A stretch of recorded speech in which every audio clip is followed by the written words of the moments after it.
Hello दोस्तों, नमस्कार। आप लोगों का स्वागत है आपके अपने YouTube channel TGT PGT solution पर। दोस्तों, आज के इस वीडियो में हम TGT PGT LT grade MP TET वर्ग 1 वर्ग 2 से संबंधित भूगोल के प्रश्नों को हल करेंगे। अभी हमारी एक सीरीज़ कंप्लीट हो चुकी है। आज हम इस वीडियो के माध्यम से पृथ्वी की परिक्रमण और परिभ्रमण और एवं झुकाव एवं उसके प्रभाव के बारे में देखेंगे। उसके प्रश्नों को हम हल करेंगे। इससे पहले हमने पृथ्वी की उत्पत्ति, कांट, लालाप्स, जेम्स, जीन्स की परिकल्पना को देखा था। आज हम पृथ्वी का परिभ्रमण, परिक्रमण एवं झुकाव और उसके प्रभाव के प्रश्नों को हल करेंगे। तो शुरू करते हैं फ्रेंड्स अपनी ये वीडियो। प्रथम प्रश्न है, कोरियोलिस बल के विषय में निम्नलिखित में से कौन सा एक कथन सत्य नहीं है? ए, यह पृथ्वी के आवर्तन का प्रभाव है तथा यह एक काल्पनिक बल है। बी, यह ध्रुवीय क्षेत्र के ऊपर अधिकतम होता है। सी, यह प्रत्यक्ष रूप से घर्षण बल से संबंधित है। या डी, यह वायु गति के समानुपातिक है। इस प्रश्न का उत्तर देने का प्रयास करें आप लोग। तो इस प्रश्न का सही उत्तर क्या हो जाएगा? सी, यह प्रत्यक्ष रूप से घर्षण बल से संबंधित है। अगले प्रश्न की ओर बढ़ेंगे। इसी के साथ इसका डिस्क्रिप्शन भी देखते चलिए। अगला प्रश्न है, निम्नलिखित में से कौन कोरियोलिस प्रभाव का कारण है? ए, केवल अपनी धुरी पर पृथ्वी का घूमना। बी, केवल सूर्य के चतुर्दिक पृथ्वी की परिक्रमा। सी, पृथ्वी का घूर्णन एवं परिभ्रमण। या डी, ताप एवं दाब प्रवणता। तो इस प्रश्न का सही उत्तर क्या हो जाएगा? इस प्रश्न का सही उत्तर हो जाएगा ए, केवल अपनी धुरी पर पृथ्वी का घूमना। अगले प्रश्न की ओर बढ़ते हैं। ये UPPSC GIC 2021 में आया हुआ प्रश्न है, फिर से ये रिपीट हो सकता है। अगले प्रश्न को देखते हैं हम लोग।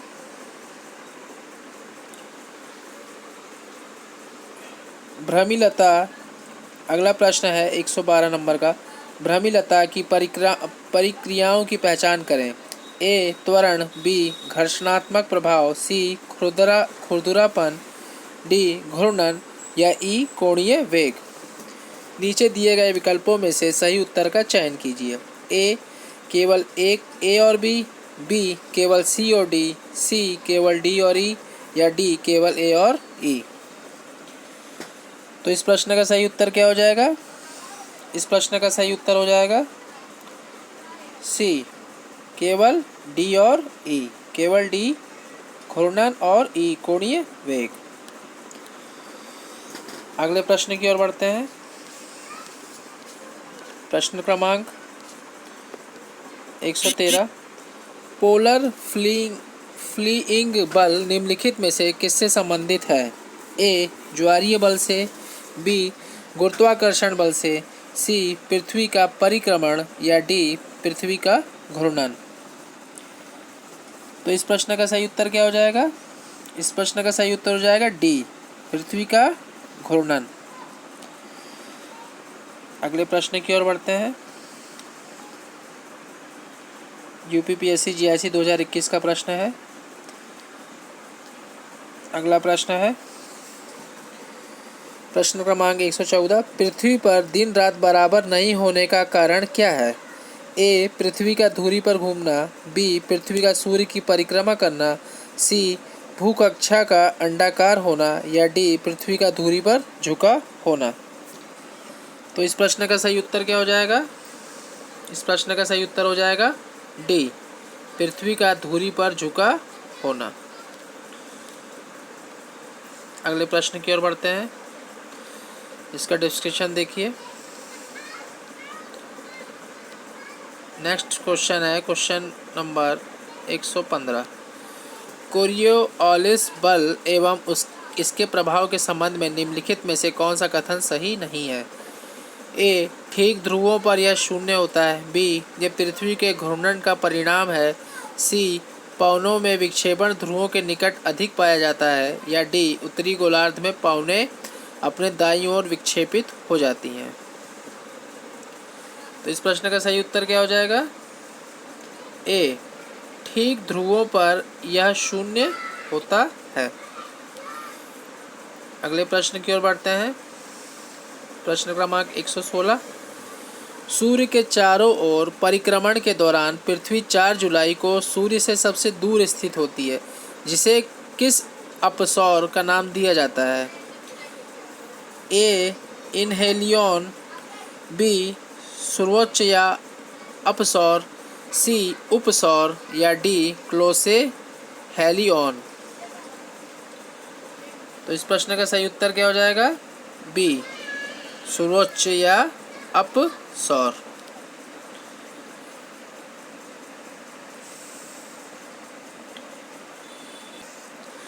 अगला प्रश्न है प्रश्न क्रमांक 117। मौसम परिवर्तन पर दिन के समय और रात के समय की अवधि से भिन्नताएं निम्न कारण से होती हैं। ए, पृथ्वी का दीर्घवृत्ताकार तरीके से सूर्य के चारों ओर घूर्णन, बी, पृथ्वी का इसकी धुरी पर घूर्णन, सी, नत अक्ष पर पृथ्वी का घूर्णन, या डी, स्थान की अक्षांश स्थिति। इस प्रश्न का सही उत्तर बताने का प्रयास करें आप लोग। तो इस प्रश्न का सही उत्तर क्या हो जाएगा? सी, नत अक्ष पर पृथ्वी का घूर्णन। अगले प्रश्न की ओर बढ़ते हैं। ये मध्य प्रदेश असिस्टेंट प्रोफेसर 2018 का प्रश्न था। अगला प्रश्न है प्रश्न क्रमांक 118।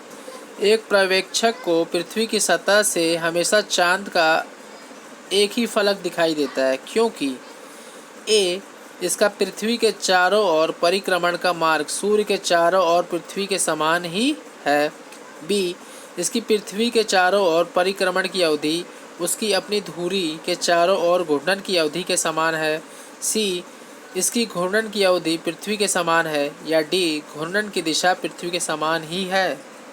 तो इस प्रश्न का सही उत्तर देने का प्रयास करें। तो इस प्रश्न का सही उत्तर क्या हो जाएगा? बी, इसकी पृथ्वी के चारों ओर परिक्रमण की अवधि इसकी अपनी धुरी के चारों ओर घूर्णन की अवधि के समान है। अगले प्रश्न की ओर बढ़ते हैं। प्रश्न क्रमांक 119 यूपीटीजीटी 2016 में पूछा गया प्रश्न था। पृथ्वी एक घूर्णन लगभग डैश में पूरा करती है।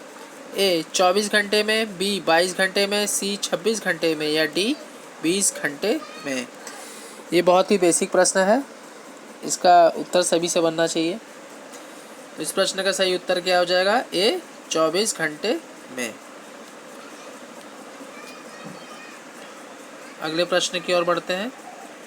ये जीडीसी लेक्चरर 2017 में पूछा गया प्रश्न था। प्रश्न क्रमांक 120। निम्नलिखित में से कौन सा कारक कोरियोलिस बल की उत्पत्ति के लिए उत्तरदायी है? ए, पृथ्वी का परिक्रमण, बी, पृथ्वी के अक्ष का झुकाव, सी, पृथ्वी का घूर्णन, या डी, ग्रहीय पवनों का तंत्र। तो इस प्रश्न का सही उत्तर क्या हो जाएगा? पृथ्वी का घूर्णन। अगले प्रश्न की ओर बढ़ते हैं। प्रश्न क्रमांक 121। रेडियो तरंगों को परिवर्तित करने वाली वायुमंडलीय परत को कहते हैं? आयन मंडल, बी, समताप मंडल, सी, क्षोभ मंडल, या डी, बाह्य वायुमंडल। तो इस प्रश्न का उत्तर तो आपको सामने दिख ही रहा है। तो इस प्रश्न का सही उत्तर क्या हो जाएगा? ए, आयन मंडल। अगले प्रश्न की ओर बढ़ते हैं। ये भी जीडीसी लेक्चर 2017 में पूछा गया प्रश्न है। भू संतुलन परिकल्पना की व्याख्या एयरी एवं प्राट के सिद्धांत के समन्वयन के माध्यम से की गई। ए, हिस्कैनन द्वारा, बी, होम्स द्वारा, सी, जॉली द्वारा, या डी, हैमफोर्ड द्वारा। तो इस प्रश्न का सही उत्तर क्या हो जाएगा? ए, हिस्कैनन द्वारा। अगले प्रश्न की ओर बढ़ते हैं।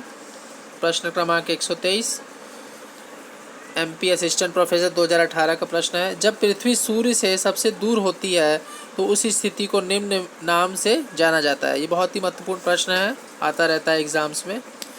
ए उपसौर, बी बसंत विषु, सी अपसौर या डी शरत काल विषु।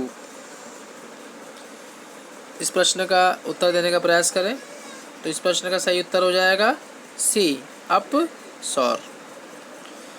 अगले प्रश्न की ओर बढ़ते हैं। प्रश्न क्रमांक 124 DSSB PGT 2018 का प्रश्न है। प्रश्न क्रमांक 124, क्या पृथ्वी के घूर्णन की धुरी में झुकाव पृथ्वी की सतह पर विकिरण की मात्रा को प्रभावित करता है? ए हाँ, बी अयोग्य, सी नहीं, डी पता नहीं।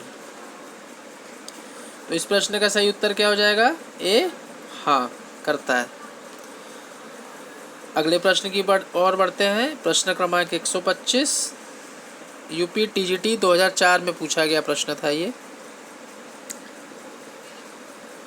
मौसम और उसकी बनावट में परिवर्तन इस कारण होता है? पृथ्वी का गुरुत्वाकर्षण, बी पृथ्वी का घूर्णन, सी पृथ्वी का परिक्रमण या डी पृथ्वी के अक्ष का उसके पक्ष के समतल की ओर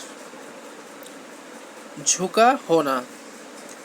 तो इस प्रश्न का सही उत्तर बताने का प्रयास करें। इस प्रश्न का सही उत्तर क्या हो जाएगा? पृथ्वी का परिक्रमण। प्रश्न क्रमांक 126, समोच्च रेखाएं हैं? ए समुद्र स्तर से ऊपर समान ऊंचाई वाले स्थानों से खींची गई रेखाएं, बी अक्षांश रेखाएं, सी देशांतर रेखाएं या डी बंदरगाहों को मिलाने वाली रेखाएं। तो इस प्रश्न का सही उत्तर आपको सामने दिख ही रहा है। तो इस प्रश्न का सही उत्तर क्या हो जाएगा? ए समुद्र स्तर से ऊपर समान ऊंचाई वाले स्थानों से खींची गई रेखाएं। अगले प्रश्न की ओर बढ़ते हैं। ये उसका डिस्क्रिप्शन आप लोग देखते चलिए। ये प्रश्न अक्सर करके पूछा जाता है। प्रश्न क्रमांक 127, पृथ्वी की अपने अक्ष में सूर्य से निकटतम दूरी को क्या कहते हैं? ए अपसौर, बी उपसौर, सी अपभू या डी उपभू। इस प्रश्न का सही उत्तर क्या हो जाएगा? उपसौर। अगले प्रश्न की ओर बढ़ते हैं। इसका डिस्क्रिप्शन देखते चलिए। प्रश्न क्रमांक 128, जब सूर्य, पृथ्वी और चंद्रमा तीनों एक सीध में होते हैं उस स्थिति को क्या कहते हैं? ए युति, बी वियुति, सी सिजिकी या डी इनमें से कोई नहीं। इस प्रश्न का सही उत्तर देने का प्रयास करें। बहुत ही महत्वपूर्ण प्रश्न है। इस प्रश्न का सही उत्तर क्या हो जाएगा? सी सिजिकी। अगले प्रश्न की ओर बढ़ते हैं। प्रश्न क्रमांक 129, निम्न में से कौन कारक युग्म पृथ्वी के महासागरीय तल पर दो प्रत्यक्ष ज्वारों के मध्य 52 मिनट के विलंब हेतु उत्तरदायी है? एक पृथ्वी का घूर्णन, दो पृथ्वी का परिक्रमण, सी चंद्रमा का घूर्णन या 4 चंद्रमा का परिक्रमण। कूट देखिए। ए केवल 1 और 2 सही, बी 2 और 3 सही, सी 3 और 4 सही या डी 1 और 4 सही। तो इस प्रश्न का सही उत्तर क्या हो जाएगा?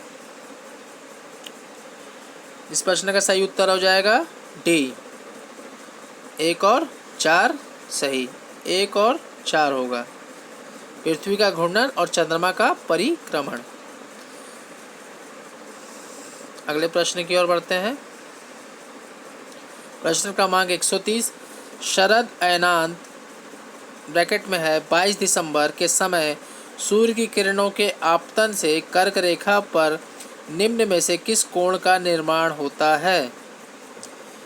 इस प्रश्न इसके ऑप्शंस हैं ए 23.5 डिग्री, बी 43 डिग्री, सी 47 डिग्री या डी 66.5 डिग्री। तो इस प्रश्न का सही उत्तर क्या हो जाएगा? इस प्रश्न का सही उत्तर हो जाएगा बी 43 डिग्री। नेक्स्ट क्वेश्चन है प्रश्न क्रमांक 131, स्प्रिंग इक्विनॉक्स निम्नलिखित में से कब होता है? ए 22 दिसंबर, बी 21 जून, सी 23 सितंबर या डी 21 मार्च। बहुत ही महत्वपूर्ण प्रश्न है। इस प्रश्न का सही उत्तर हो जाएगा 21 मार्च।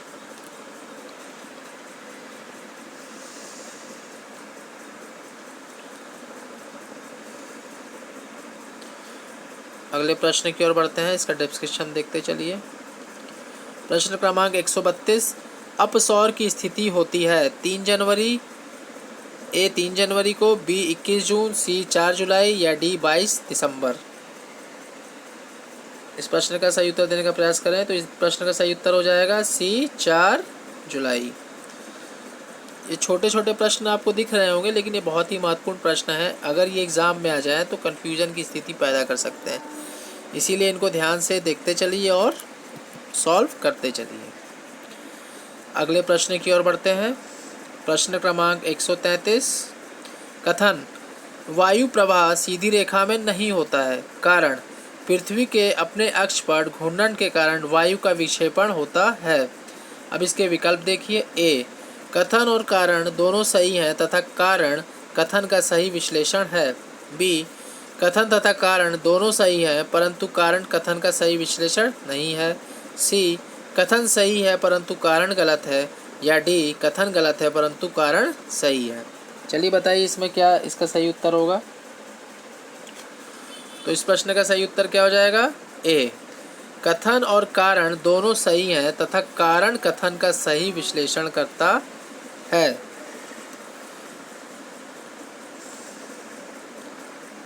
अगले प्रश्न की ओर बढ़ते हैं। प्रश्न क्रमांक 134, महीने में कितनी बार पृथ्वी, चंद्रमा एवं सूर्य एक ही सीधी रेखा में स्थित होते हैं। बहुत ही महत्वपूर्ण प्रश्न है। ए, 1 बार, बी 2 बार, सी 3 बार की डी 4 बार। इस प्रश्न का सही उत्तर क्या हो जाएगा। बी 2 बार। अगले प्रश्न की ओर बढ़ते हैं। प्रश्न क्रमांक 135, पृथ्वी की विषुवतीय रेखीय परिधि है 40,000 50 किलोमीटर, 40,150 किलोमीटर, 40,076 किलोमीटर, 40,250 किलोमीटर। इस प्रश्न का सही उत्तर क्या हो जाएगा। सी, 40,076 किलोमीटर। प्रश्न क्रमांक 136, जब सूर्य मकर रेखा के उदग्र चमकता है तो ए, समस्त विश्व में दिन और रातें एक बराबर होती हैं।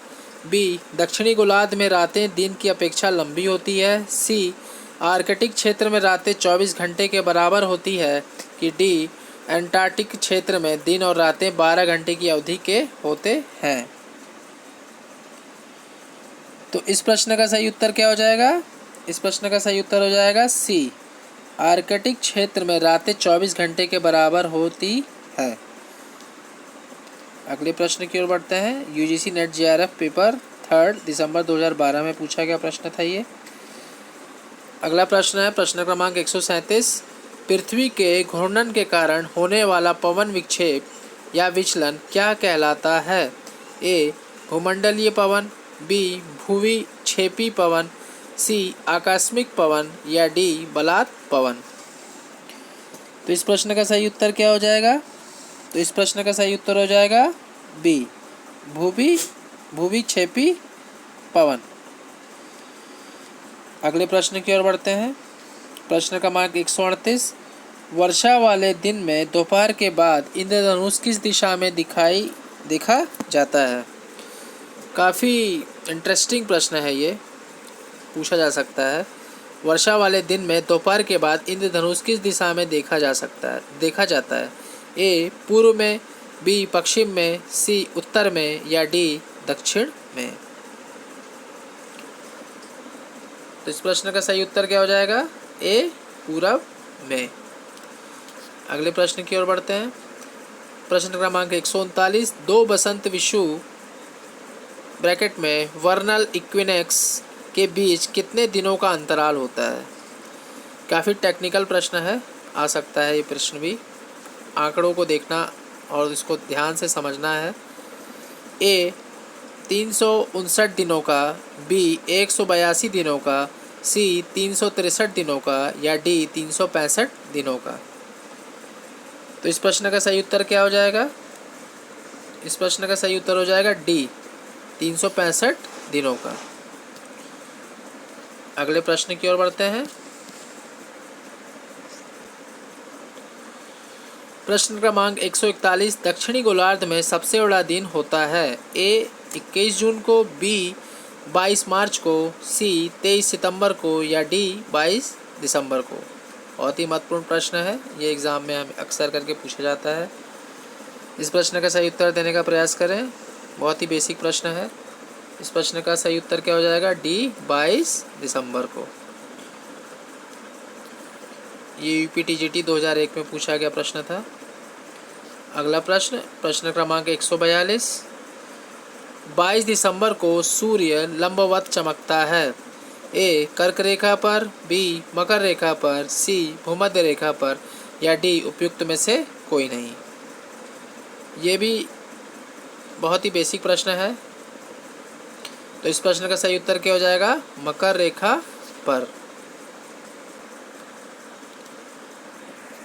तो इसी के साथ हमारा यह वीडियो भी समाप्त होता है। इस वीडियो में हमने पृथ्वी का परिक्रमण एवं झुकाव और उसके प्रभाव के बारे में प्रश्नों को हल किया। और इसी के साथ हमारा ये सेशन भी समाप्त होता है।